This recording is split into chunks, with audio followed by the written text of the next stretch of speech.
Well, count this one as something we'd seriously consider bidding on at RM Sotheby's in Arizona later this month.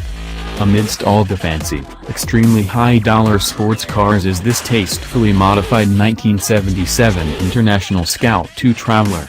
I mean, that paint job alone, it's so very awesomely green. That white roof too. The interior has even maintained an appropriate degree of 1970s-ness.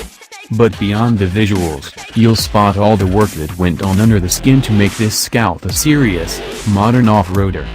As Senior Editor Alex Kierstein pointed out facetiously, that Scout needs more leaf springs.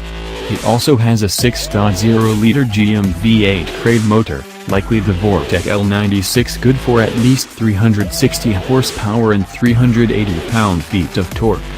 It also has a GM4L60E 4-speed automatic transmission and a Dana 300 transfer case. And for what it's worth, its Warn XD9000i is a serious winch.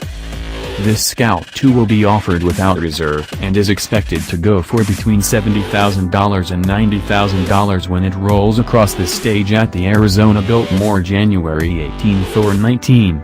We're going to start scrounging the couch for extra change.